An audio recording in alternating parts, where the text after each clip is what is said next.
Muy buenas noches, estimados amigos. Continuando con la cátedra Bicentenario de la Historia Constitucional del Perú, el día de hoy, 23 de noviembre, es la octava sesión en la que se abordará el siguiente tema: las constituciones de 1860 y 1867 en un contexto de nuevos fenómenos sociales y conflictos. Tema que será a cargo del docente principal de esta cátedra, quien es el doctor Juan Vázquez Quispe. Es abogado por la Universidad de San Marcos, cuenta con estudios de filosofía en la misma casa de estudios y con una maestría en Derecho Constitucional y Derechos Humanos. Es docente universitario y presidente de ACFIE, Federación Peruana de Abogados. Doctor, buenas noches y muchas gracias por estar con nosotros.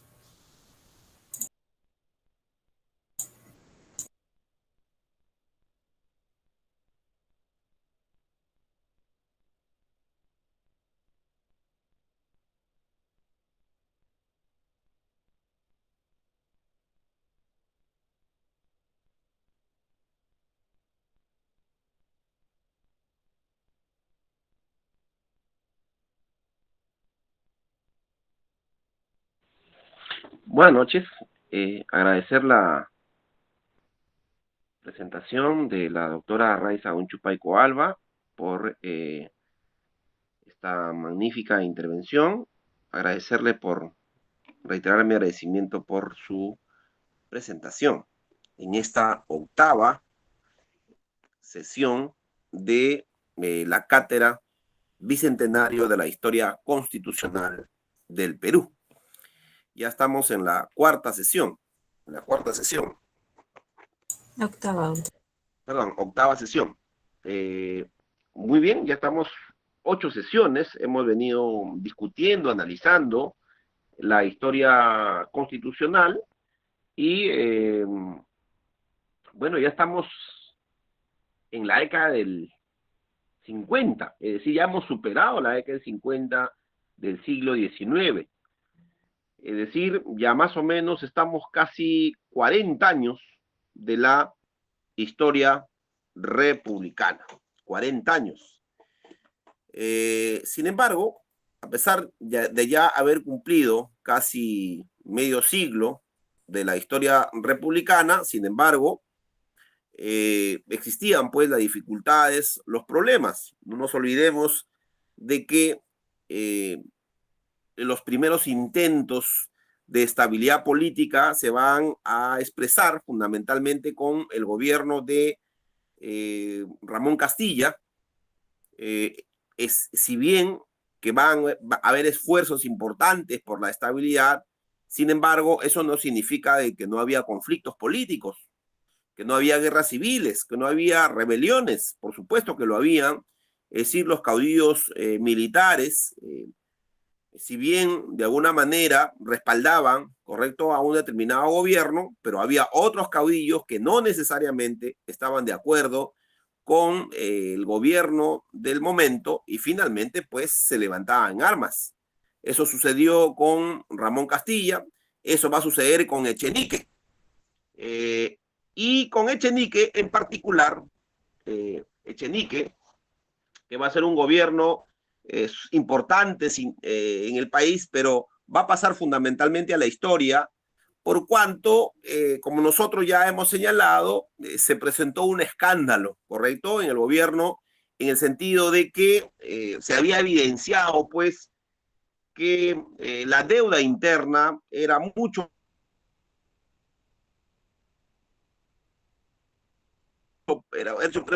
más grande de la que realmente fue, es decir, se pagó más de lo que se debía.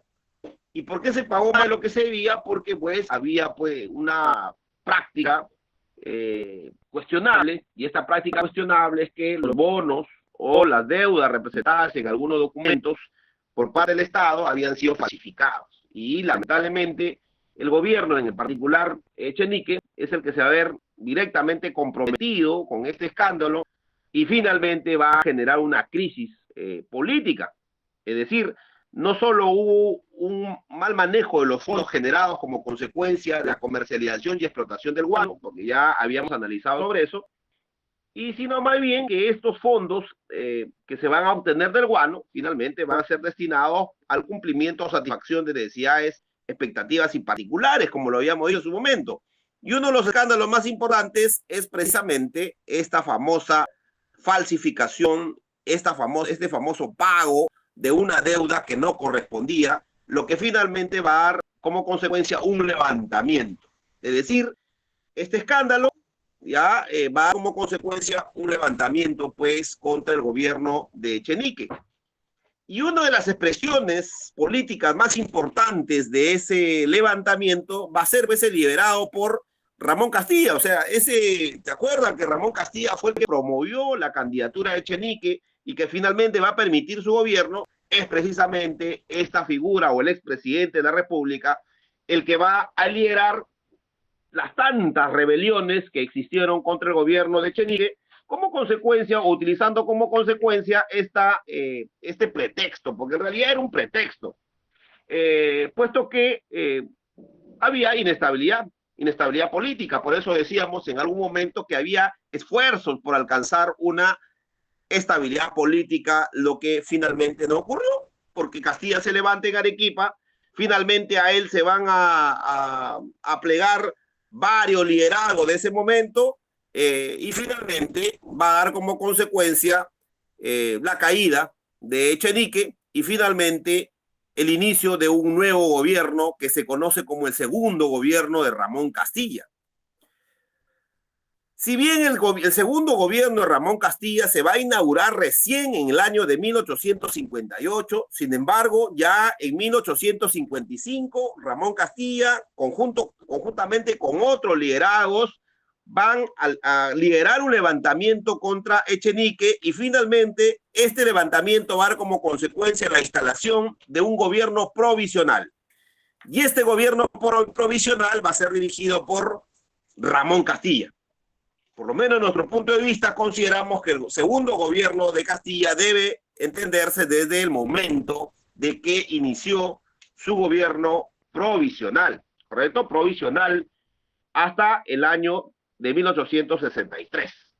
Muy bien, entonces Castilla finalmente va a liderar esta famosa rebelión, va a asumir provisionalmente el gobierno y va a convocar a la famosa Convención Nacional que se instaló el 14 de julio del año de 1855. Y esta Convención Nacional va a tener una tarea. ¿Cuál va a ser la tarea? Elaborar un nuevo texto constitucional. No nos olvidemos que el texto constitucional hasta el año 55 estaba vigente la Constitución de 1839, una constitución conservadora, una constitución en la cual estableció un ejecutivo fuerte, es decir, una constitución que finalmente va a articular las relaciones de poder en función de los grupos conservadores, por decirlo de alguna manera. Y frente a este texto constitucional, va la convención del año 855, va a elaborar un nuevo texto constitucional, que ya lo hemos explicado, que es la famosa Constitución de 1856. ¿Recuerdan? Esta constitución, a diferencia de la constitución del 39, era una constitución liberal, a mi gusto, la más importante, la más avanzada de su época, puesto que planteaba cuestiones muy importantes, como por ejemplo, en algún momento lo habíamos señalado, la famosa libertad que se le reconocía a las personas de las creencias religiosas, ¿correcto? O sea, hasta esta constitución, si bien va a reconocer al catolicismo o a la Iglesia Católica como una institución importante, sin embargo va a haber por lo menos en mi punto de vista, un claro cuestionamiento a su hegemonía, permitiéndole, en todo caso no permitiéndole la posibilidad de que existan otras confesiones religiosas. Y en esta constitución, de alguna manera, se da un paso importante en la necesidad de fortalecer la libertad confesional. Y bueno, y esto levantó, obviamente, como ustedes comprenderán, levantó polvo. ¿Y por qué decimos que levantó polvo? Porque los conservadores, la Iglesia, no estuvo de acuerdo, obviamente, con los criterios establecidos por la Constitución de 1856 y la Constitución de 1956, que va a ser promulgada por Ramón Castilla, ahora va a generar una rebelión, ¿correcto? Una segunda rebelión contra la Constitución de 1856, ¿correcto?, de 1856, liderada por los conservadores. Y uno de los conservadores más importantes de ese momento, que ya lo habíamos visto en nuestra historia, va a ser el famoso Mariano Ignacio de Vivanco, ¿correcto? Mariano Ignacio de Vivanco. Recuerdan que Mariano Ignacio de Vivanco había instalado un gobierno conservador, el llamado Directorio de Vivanco, ¿recuerdan? Este famoso viejo militar, expresidente de la República, ahora lidera una rebelión, un levantamiento contra la Constitución de 1856 por el contenido de la Constitución, y finalmente esta rebelión, si bien no triunfó, sin embargo tuvo una gran influencia. Y uno de los grandes ideólogos, uno de los grandes opositores, por decirlo de alguna manera, a esta Constitución fue un destacadísimo religioso, ¿correcto? Un destacadísimo religioso. Y este personaje cumplió, en todo caso, un papel muy importante, que es el famoso sacerdote Bartolomé Herrera. Bartolomé Herrera, uno de los ideólogos del conservadurismo en ese momento. Mejor dicho, un defensor de los intereses de la Iglesia. Es decir, un defensor de la posición hegemónica de la Iglesia, donde planteaba, obviamente, la consolidación de esta hegemonía, negándole la posibilidad de que las otras confesiones religiosas, minoritarias por cierto, obviamente no tengan posibilidad de desarrollo y mucho menos intervención en el ámbito del Estado, o por lo menos su reconocimiento constitucional y jurídico. Entonces, este famoso Bartolomé Herrera va a ser uno, pues, de los opositores a la Constitución de 1856. Muy bien. La rebelión contra la Constitución del 56 fue aplastado por Castilla. Castilla lo que hace, finalmente, se convoca a elecciones y es elegido y ahora reconocido por el Congreso como presidente constitucional, y finalmente se va a instalar un Congreso extraordinario en 1858. A este Congreso extraordinario se le va a reconocer facultades constituyentes y finalmente este organismo va a emitir o va a elaborar la Constitución de 1860. Es decir, si bien, como decía, la rebelión contra la Constitución de 1856 fue derrotada, sin embargo tuvo mucha influencia, los conservadores lograron en todo caso persuadir al presidente de la República, que en ese momento era Ramón Castilla, en la necesidad de avanzar a una reforma constitucional.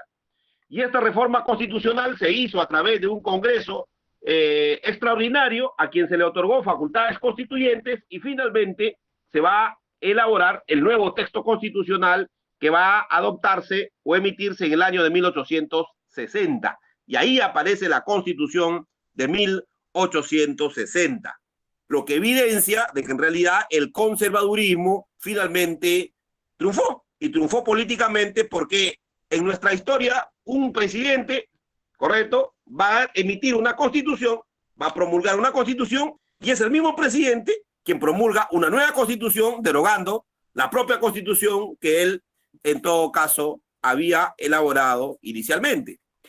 Los historiadores dicen de que Castilla en realidad era un político muy hábil, y decíamos un político muy hábil porque primero, para llegar al gobierno, o sea, para derrotar a Echenique, lo que va a ser una alianza con los liberales, elabora la Constitución del 56, que es una constitución liberal, y después se va a aliar con los conservadores, derrota a los liberales y finalmente elabora la Constitución de 1860.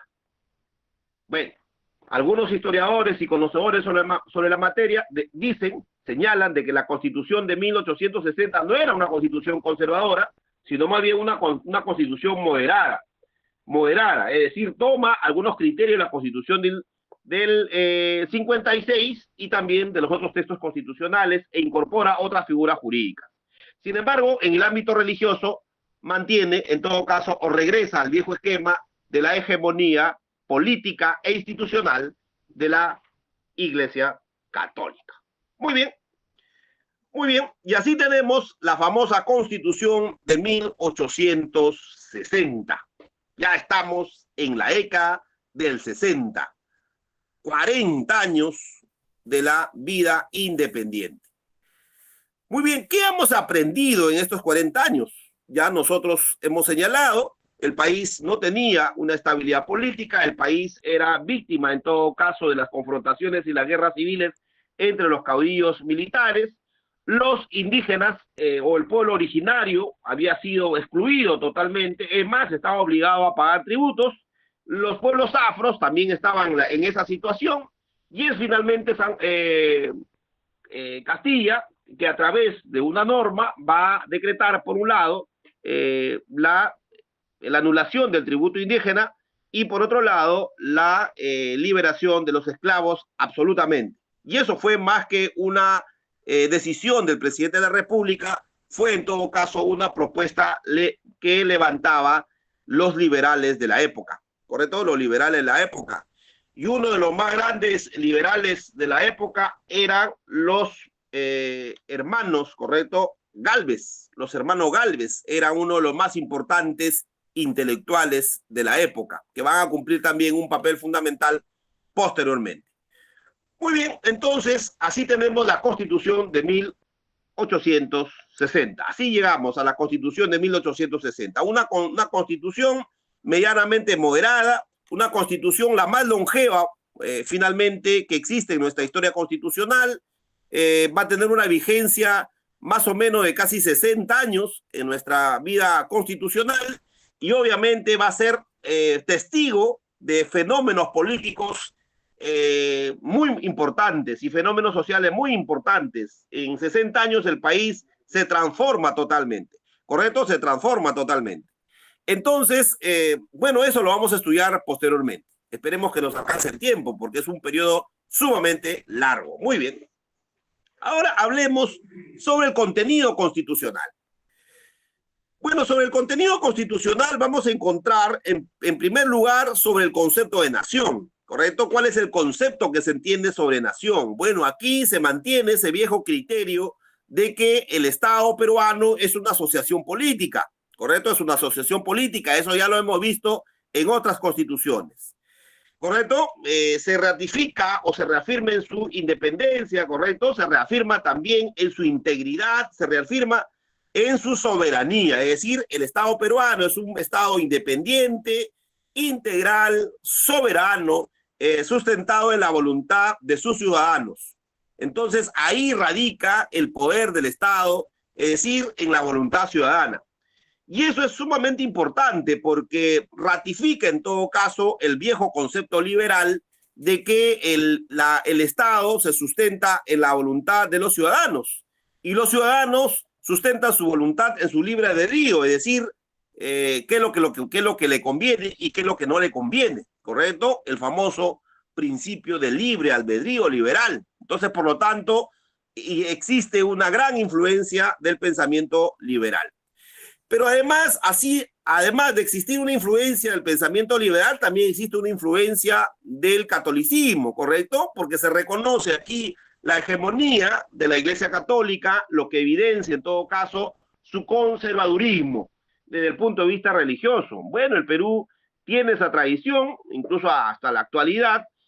Bueno, no corresponde en todo caso analizar esos aspectos en esta etapa del tema, pero en todo caso va a mantener esa vieja tradición hegemónica de la Iglesia Católica. Ahora, pero aquí también se mantiene el concepto de las garantías nacionales, ya lo hemos visto en algún momento en las demás constituciones, es decir, por ejemplo, se mantiene esta idea de que los actos, por ejemplo, los actos públicos tienen que estar sustentados en el marco de la ley, no puede tomarse decisiones al margen de los límites establecidos por nuestro ordenamiento jurídico. Todas las funciones en el ámbito público están establecidas por la Constitución y por lo tanto todos estamos obligados o todos estaban obligados a cumplir. Entonces aquí vamos a encontrar o se va a ratificar el viejo principio de primacía de la Constitución, ¿correcto? Es decir, la Constitución entendida como la norma más importante y por lo tanto nadie podía superar esos límites establecidos por el texto constitucional.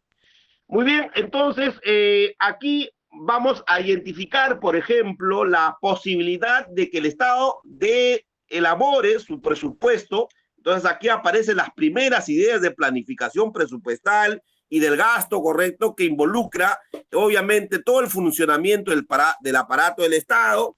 Si bien no se tiene claro sobre los ingresos porque hasta ese momento la anulación del tributo indígena constituía un aspecto importante, es por eso que también los conservadores se levantan. Sin embargo, debe tomarse en consideración de que el Estado peruano en ese momento ya tenía una fuente importante de ingreso, y esa fuente importante de ingreso era la comercialización y venta del guano, es decir, uno de los fertilizantes naturales más importantes que se van a comercializar no solo en el Perú, sino en el mundo. No nos olvidemos que ya el Estado peruano era reconocido como el principal productor de guano en el mundo y por lo tanto era su principal fuente de ingreso. En consecuencia, ya existía posibilidad y capacidad para planificar los ingresos, los gastos y por lo tanto avanzar hacia una estabilidad institucional. Y esto es lo que de alguna manera plantea el texto constitucional de 1860 bajo la figura de las garantías nacionales. Muy bien, cuando se habla de las garantías individuales, se refiere a los derechos individuales de las personas, ¿correcto? Los derechos individuales. No nos olvidemos, por nuestra formación jurídica y constitucional, entiendo de que estamos con aquellos que de alguna manera tienen un concepto sobre lo que significan los derechos, y dentro de los derechos vamos a encontrar en particular a los derechos individuales. No nos olvidemos que los derechos individuales, uno de los planteamientos más importantes del pensamiento liberal, se va a entender como aquellas capacidades y aquellas facultades que se le reconoce a las personas como individuos, ¿correcto? Como individuos, porque eso es un primer elemento. Y las constituciones del Perú del siglo XIX, incluido la constitución de 1860, a los derechos lo van a conocer como garantías, pero ya en algún momento nosotros hemos diferenciado el concepto entre derecho y garantía. Hoy día la doctrina ha hecho una clara diferencia entre estos conceptos. Una cosa son las garantías y otra cosa son los derechos. Las garantías son los mecanismos que utilizan las personas para proteger el derecho. Y el derecho es la facultad, es la capacidad que se le reconoce a las personas por su condición de persona. Y en este caso, las garantías en la Constitución de 1860 se van a entender, o los derechos se van a entender como garantías. Muy bien, y aquí vamos a tener, por ejemplo, un criterio sumamente importante, ¿no? Se va a mantener, por ejemplo, la necesidad de la protección al honor, por ejemplo, la protección a la vida, entendido al honor, el honor, que es un aspecto sumamente particular, individual, es lo más esencial de las personas, es protegido, ¿correcto? El derecho al honor, el derecho a la vida como bien jurídico protegido en el ámbito constitucional. Aquí, por ejemplo, también se mantiene el concepto de la proscripción de la esclavitud, ¿correcto? La proscripción de la esclavitud, y eso tiene que ver con el trabajo forzado, ¿correcto? La esclavitud no es otra cosa que el trabajo forzado. Y en este caso se va a establecer también la prohibición de este tipo de actividades como parte, en todo caso, del desarrollo comercial del país. El tema de la seguridad, por ejemplo, ¿no? El tema de la seguridad constituye también otro aspecto importante que va a ser establecido en el texto constitucional de 1860, ¿correcto? Ahora, aquí aparecen las primeras ideas de los derechos sociales, por lo menos de mi punto de vista, las primeras ideas. ¿Y por qué decimos de las primeras ideas de los derechos sociales? Porque aquí habla en todo caso de la necesidad de la instrucción primaria, ¿correcto? La instrucción primaria, es decir, aparece por primera vez en un texto constitucional la necesidad de la educación, ¿correcto? La educación, y en este caso, por mandato constitucional, aquí no se conoce directamente como el derecho a la educación, pero aparece como la instrucción primaria que alcanza su condición de gratuita, es decir, empieza a convertirse en responsabilidad del Estado la necesidad de la educación, ¿correcto? La educación, si bien no tiene esa connotación, sin embargo, por lo menos en mi punto de vista, los constituyentes en ese momento empiezan a incorporar esta preocupación y esta necesidad se entiende porque en esa época la población era mayoritariamente analfabeta, ¿correcto? Mayoritariamente analfabeta, y por lo tanto estábamos frente a una importante dificultad.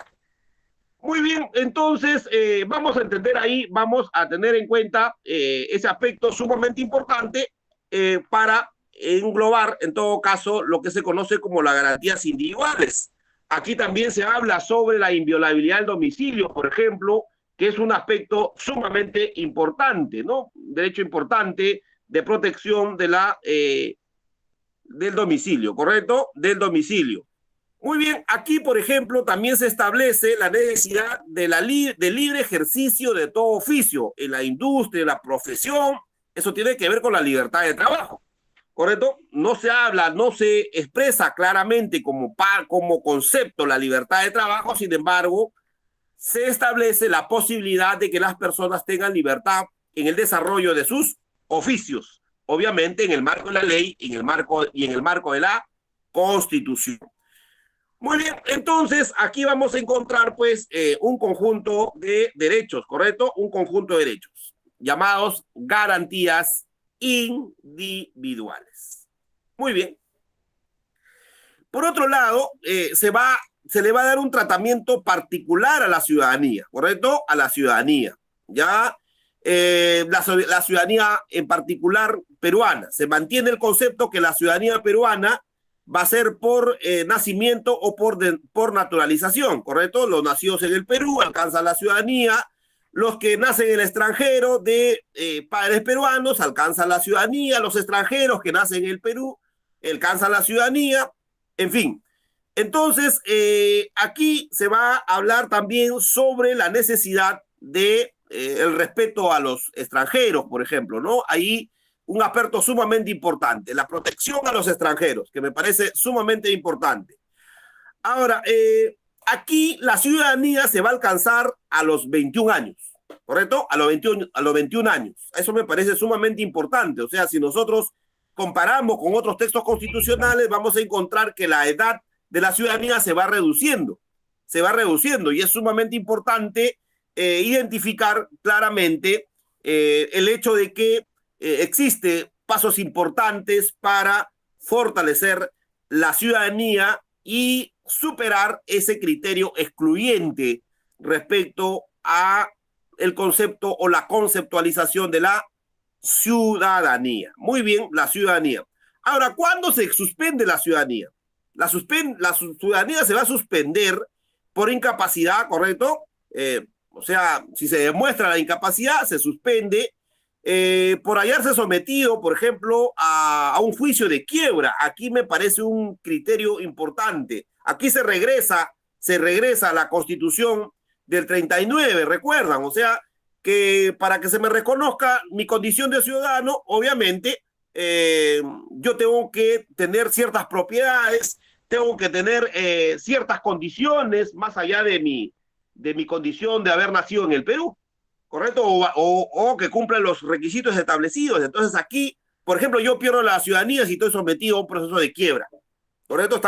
Hay un criterio regresivo, por ejemplo. Si comparamos con la Constitución del 56, obviamente hay un criterio conservador respecto a la pérdida de la ciudadanía. Por haber sido procesado criminalmente, ¿ya? Y con mandato de detención, ¿ya? Aquellos que están procesados judicialmente, o sea, a través de un proceso penal o ha incurrido en la comisión de un delito, bueno, se le suspende la ciudadanía. ¿Correcto? Se suspende la ciudadanía. Por ser notoriamente vago, jugador, ebrio, estar divorciado por culpa suya. Bueno, se regresa ese concepto, ¿no? Para que yo sea ciudadano, tengo que estar casado. O sea, si yo me he divorciado por mi responsabilidad, pierdo la ciudadanía. Bueno, se regresa a esa vieja idea conservadora, ¿no? Pero bueno, ahí tenemos pues la suspensión de la ciudadanía. Pero ¿cuándo se pierde la ciudadanía? Bueno, ya cuando hay sentencia judicial, ya cuando hay quiebra fraudulenta, cuando hay quiebra fraudulenta, muy bien, cuando se adquiere la ciudadanía de otro estado. Mire, ahí es sumamente importante, otro estado. por haber aceptado ser parte de un gobierno extranjero, o sea, lo que quiere decir que los ciudadanos tenían que solicitar permiso al Congreso de la República para asumir ese tipo de funciones. Y por haber promovido el tráfico de esclavos. Bueno, eso tiene concordancia con lo que habíamos señalado inicialmente, de que había una prohibición de la comercialización de esclavos. Claro, porque ya había una ley que prohibía este tipo de actividades. Y eso es importante porque eso mantiene en todo caso el criterio de la Constitución anterior. ¿Correcto? El criterio de la Constitución anterior. Muy bien. Ahí tenemos algunas ideas generales respecto al concepto de ciudadanía. ¿Cuál era la estructura del Estado establecido en la Constitución del 1860? ¿Cuál es la estructura? Bueno, aquí se mantiene ese viejo principio que es el principio tripartito, o sea, el Estado organizado en tres órganos o en tres poderes del Estado.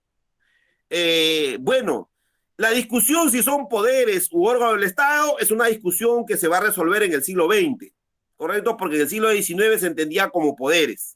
Sin embargo, en el siglo XX, en la doctrina constitucional, este concepto de poderes va a ser superado largamente. Por eso que no podemos, en todo caso, diferenciar estos conceptos, porque lo que predominaba ahí era el concepto de poder. Entonces, el Estado estaba organizado bajo el principio tripartito, ya, es decir, tres órganos del Estado o tres poderes del Estado. Por un lado, el Parlamento, o llamado órgano legislativo. Por otro lado, el Poder Ejecutivo y el Poder Judicial. El órgano legislativo o poder legislativo o parlamento, si queremos utilizar el término, es un órgano colegiado. Así es, un órgano colegiado, en la cual va a predominar un sistema parlamentario bicameral, ¿correcto? Bicameral.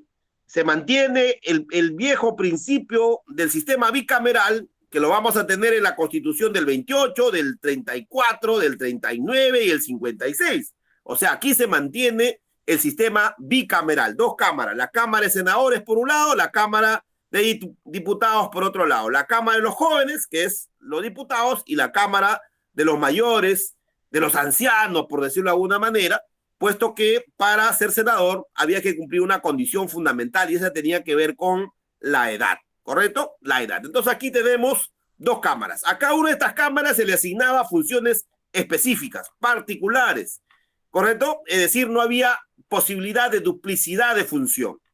Ya, duplicidad de función. Muy bien, entonces ahí vamos a tener claramente este famoso sistema bicameral, que es lo que ha predominado por lo menos casi toda la historia republicana hasta la década del 60 por lo menos. ¿Qué pasó en las más constituciones? Es una historia que posteriormente lo vamos a analizar, pero aquí se mantiene el sistema bicameral. ¿Quiénes podían ser diputados? Podían ser diputados? Primero, tenían que ser peruanos de nacimiento, ¿correcto? Un ciudadano en ejercicio. Tenía que tener como mínimo 25 años, ¿correcto? 25 años. Mire, la ciudadanía se alcanzaba a los 21 años, pero a los 25 podía ser candidato a ser diputado, ¿correcto? Ahora, en este caso, aquí vamos a poder encontrar finalmente que cuando se habla del concepto de ciudadano de ejercicio, se entiende de que no se encontraba suspendida su ciudadanía, ni tampoco había perdido la ciudadanía, ¿correcto? Ahora, y para ser senador, ¿cuáles eran los requisitos?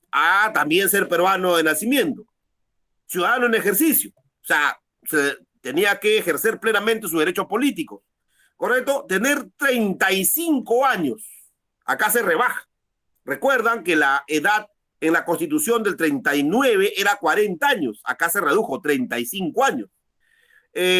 Bueno, y ahí tenemos un aspecto sumamente importante, ¿no?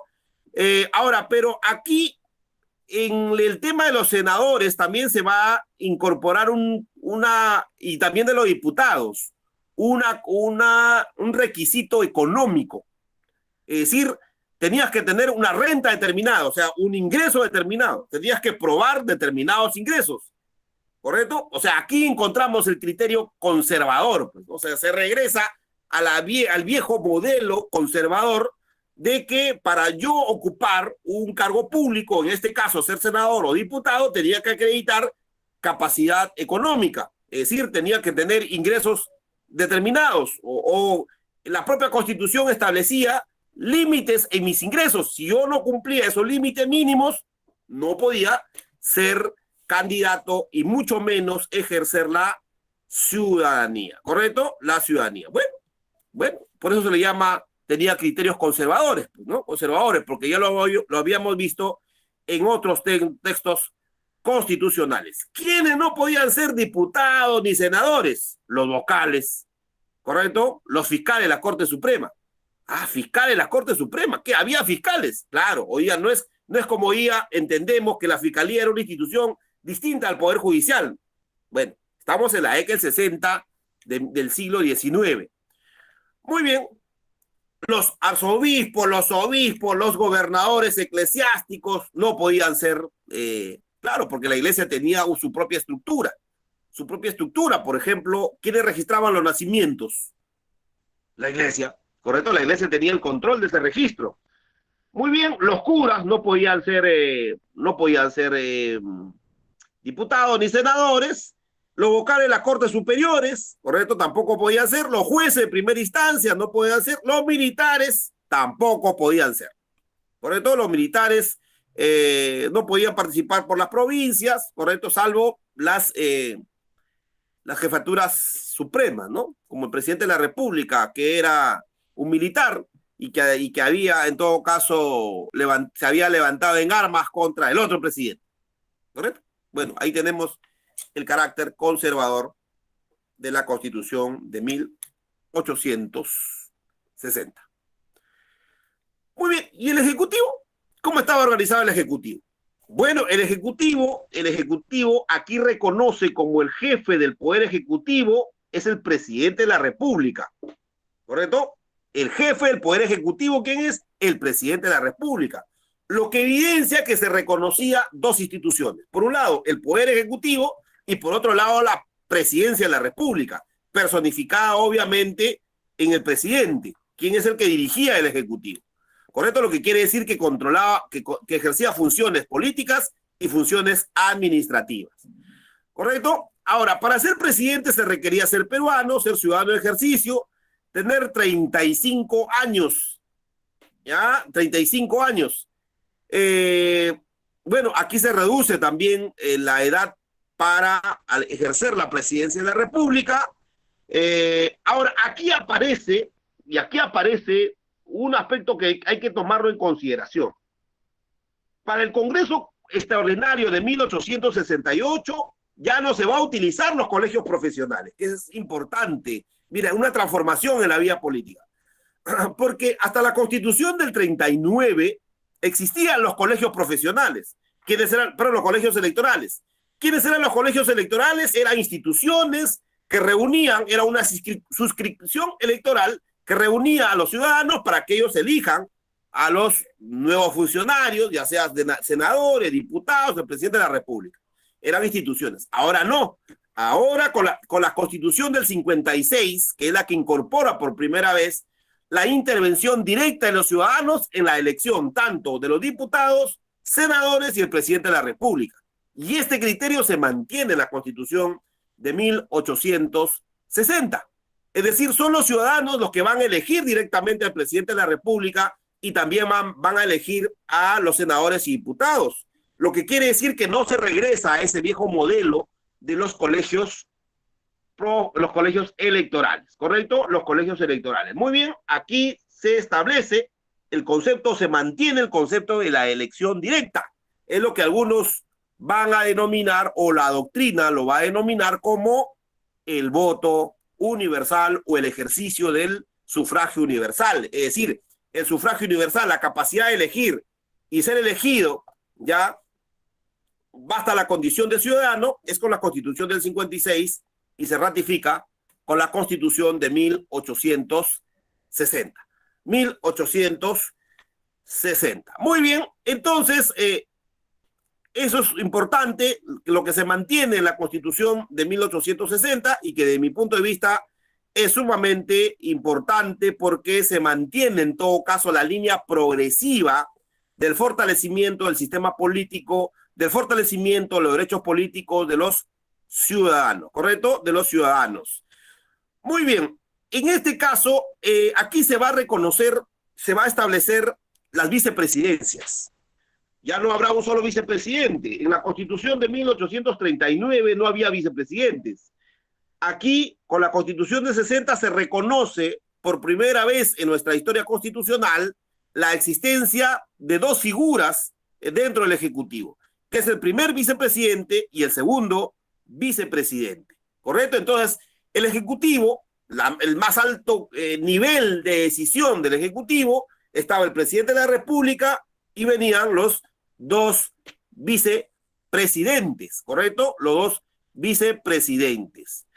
Muy bien, aquí el presidente de la República podía ser vacado, había causales de vacancia del presidente de la República, por ejemplo, el presidente de la República se vacaba por muerte, ya por perpetua incapacidad moral, perpetua capacidad física y moral del presidente. O sea, el concepto de la vacancia por incapacidad moral no es un concepto de ahora, no es un concepto de hace 2 o 3 años, es un concepto que se va a incorporar en la Constitución del 56 y también se va a mantener en la Constitución del 60. O sea, por primera vez se va a hablar sobre incapacidad física e incapacidad moral del presidente de la República.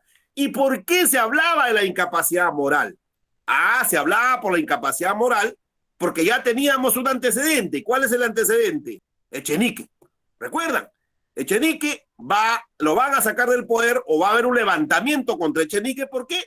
Por el tema del pago de la deuda interna, que no es otra cosa que este pago inexistente como consecuencia de la emisión de documentos falsos. Es lo que algunos van a llamar el inicio de la corrupción en la época republicana. Efectivamente, a partir de ese hecho se va a incorporar el concepto de la incapacidad moral. ¿Correcto? La incapacidad moral del presidente de la República e incapacidad física. ¿Correcto? Incapacidad física. Muy bien, por la admisión o por la renuncia, obviamente puede renunciar, él renuncia y la figura jurídica de admisibilidad de la renuncia es la vacancia. ¿Correcto? Bueno, y también, obviamente, que frente a la vacancia se entiende que van a asumir los vicepresidentes de la República. ¿Correcto? Los vicepresidentes de la República. Y eso va a ocurrir años después, con el caso Peset. Peset, porque el presidente de la República no fue Peset. El Peset fue el vicepresidente. ¿Correcto? El vicepresidente. Muy bien, ahí tenemos de alguna manera los criterios generales que vamos a encontrar en el Poder Ejecutivo. Y aquí en el Poder Ejecutivo va a aparecer que no es un concepto nuevo, sino es un concepto que ya lo vamos a encontrar en otros textos constitucionales como los ministros de Estado. ¿Correcto? Aparecen los despachos ministeriales, aparecen los ministros. Hasta la Constitución del 39, los ministros eran un número pequeño, no pasaban de 5, eran 4 o 5. ¿Correcto? Muy esenciales. Pero ya aquí aparece el famoso Consejo de Ministros. Y el Consejo de Ministros ya no es solo un conjunto de ministros aislados, sino ahora los ministros forman parte de una estructura administrativa y política dentro del Poder Ejecutivo, que es el famoso Consejo de Ministros, ¿correcto? El Consejo de Ministros. A cada ministro se le va a reconocer determinadas funciones, determinadas capacidades, y obviamente están obligados finalmente a presentarse al Congreso de la República para presentar en todo caso sus conjunto de decisiones o iniciativas que finalmente van a implementar dentro de la cartera o dentro del despacho correspondiente, ¿correcto? Dentro del despacho correspondiente, y que aquí va a tener un tratamiento particular de los ministros. Es más, aquí se establece la responsabilidad solidaria de los ministros, ¿correcto? La responsabilidad solidaria.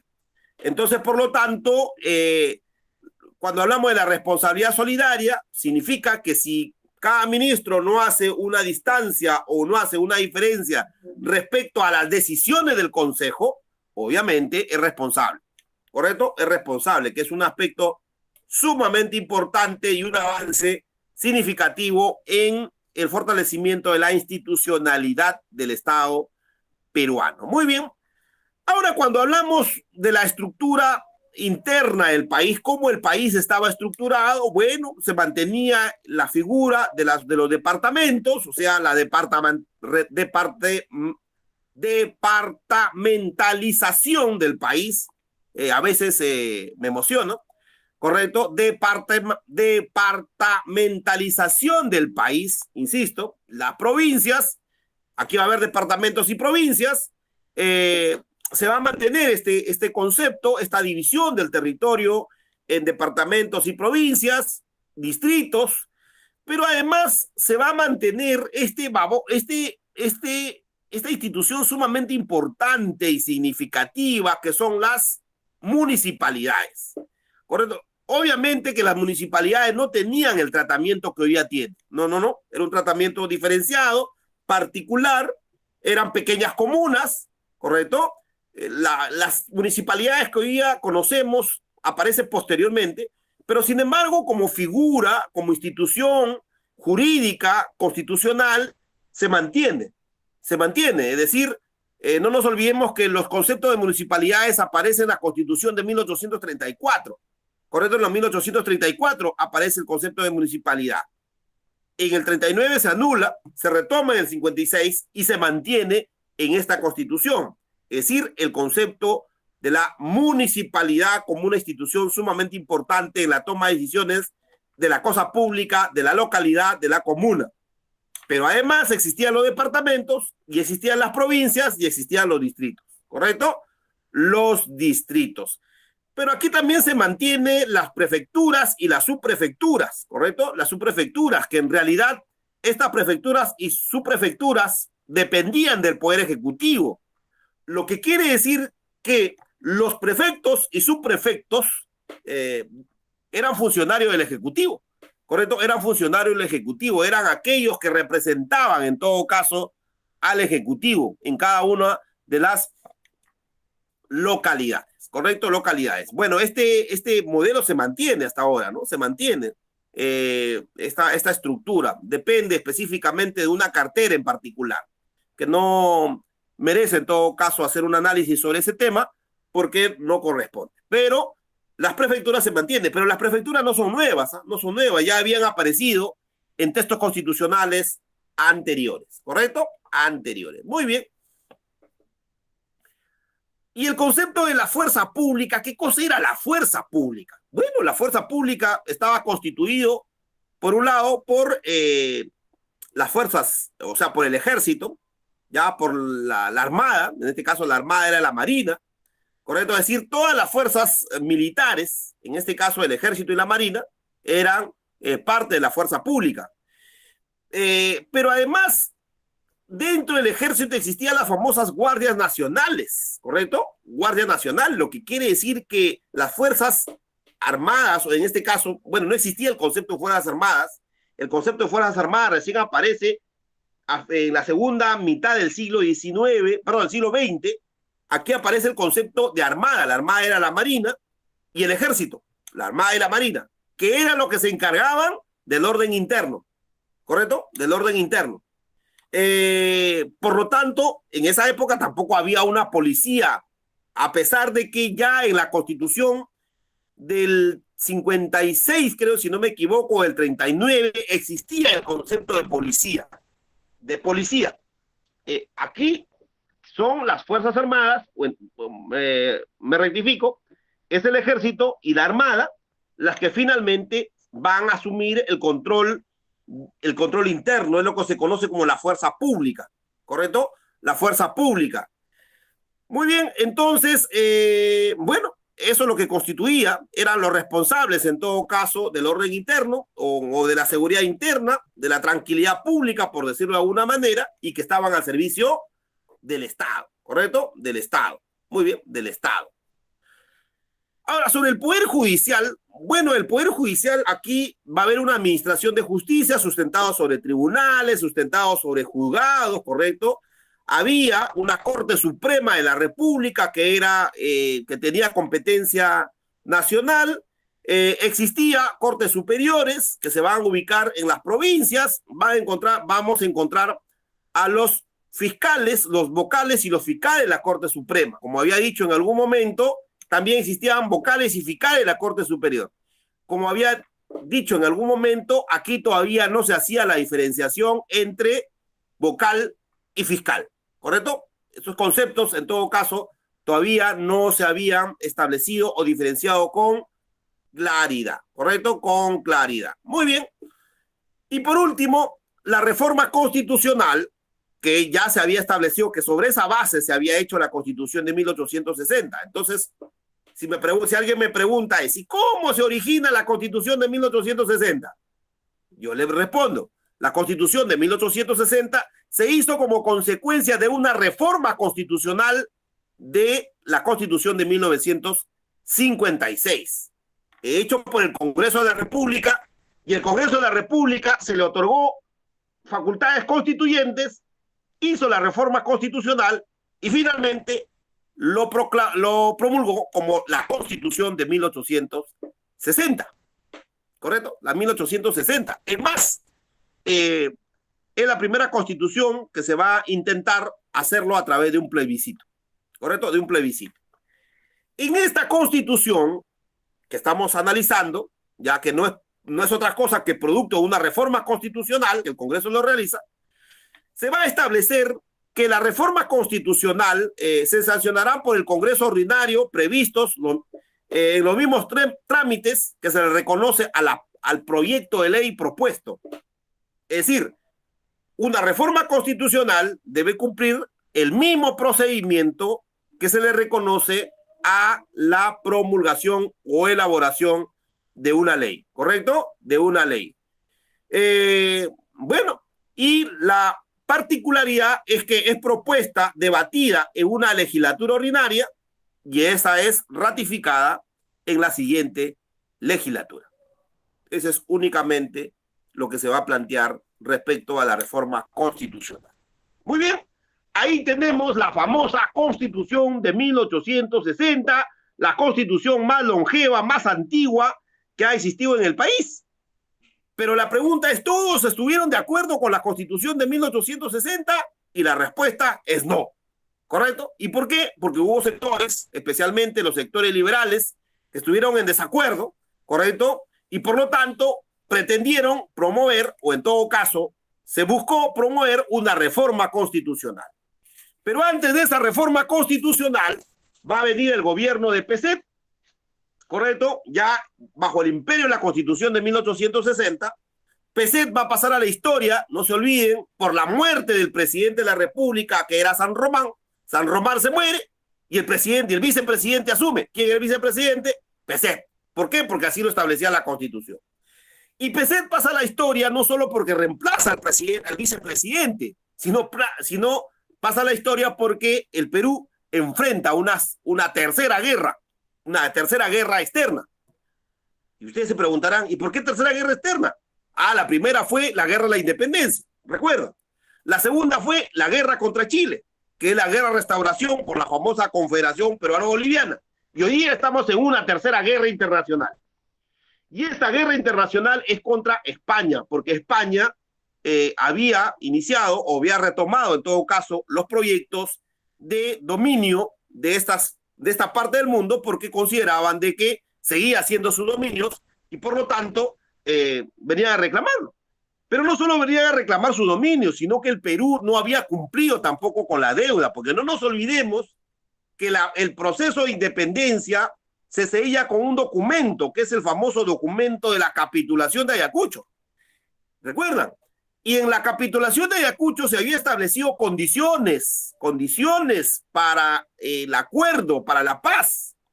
Y esas condiciones implicaban que el Perú reconocía, en todo caso, en favor de España, determinadas deudas, hecho que por lo menos no se cumplió y los españoles vinieron a exigir, en todo caso, ese cumplimiento. Y lo que va a generar, en todo caso, este conflicto es el famoso incidente de Talambo. ¿Correcto? El incidente de Talambo. Los españoles ya desde la década del 50 en adelante, había toda una estrategia para retomar, en todo caso, los dominios españoles en esta parte del mundo, especialmente las islas guaneras. No nos olvidemos de que el guano era el fertilizante más importante de ese momento, y obviamente todos los países querían el guano.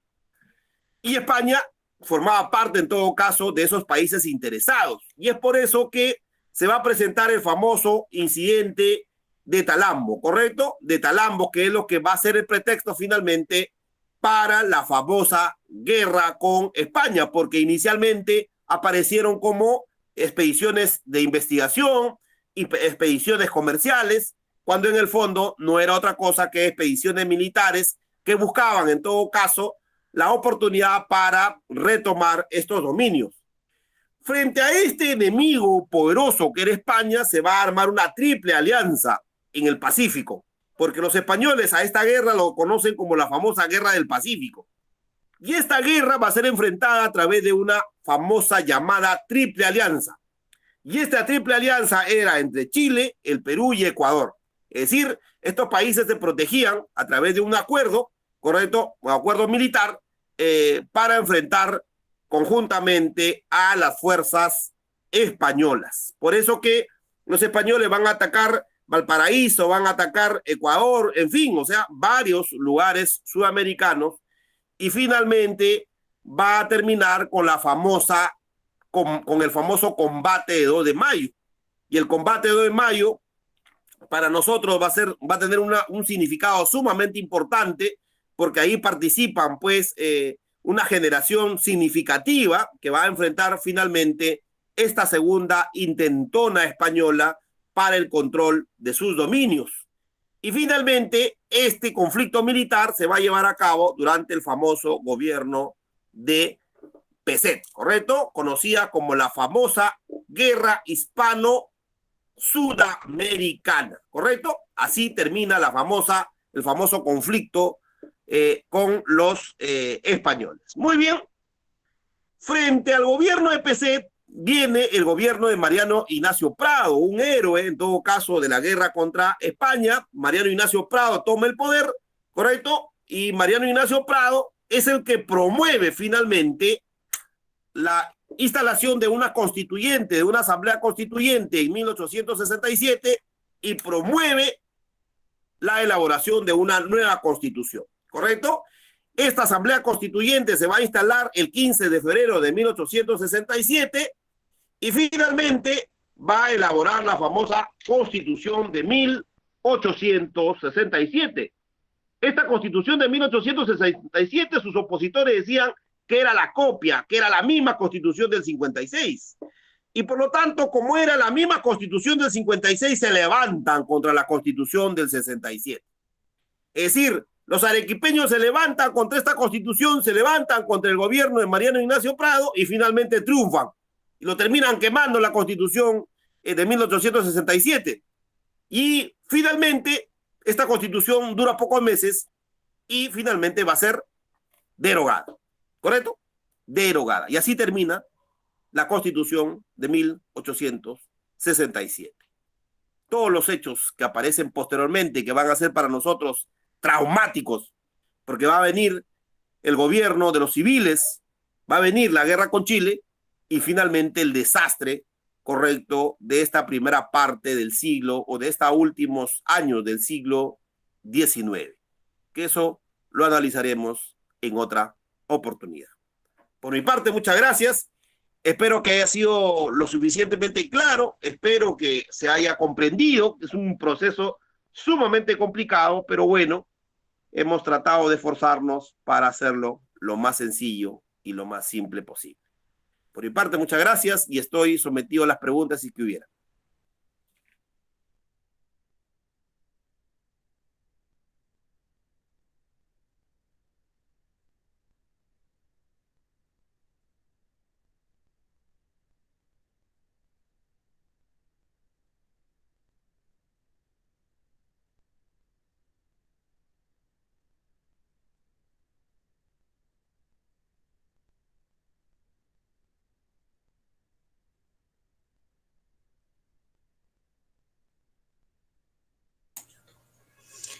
No, doctor, en esta oportunidad ninguna pregunta.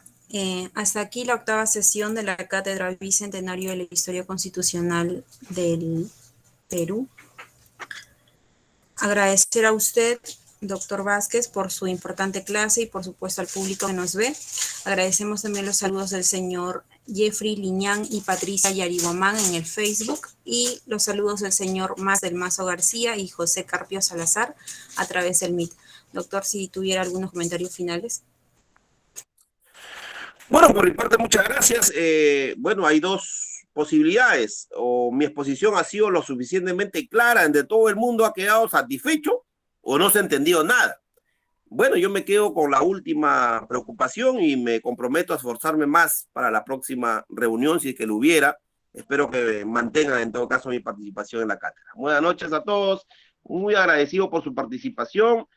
Seguro tiene muchas cosas que hacer, seguro tiene una agenda muy complicada, pero se han dado el tiempo a revisar nuestra historia constitucional. Es importante entender de que un país o un pueblo que no conoce su historia es un pueblo sin memoria y condenado a repetir lo mismo siempre. Gracias.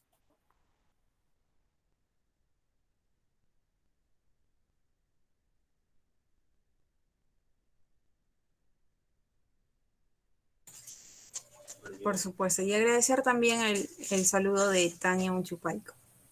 Muchas gracias a todos y buenas noches.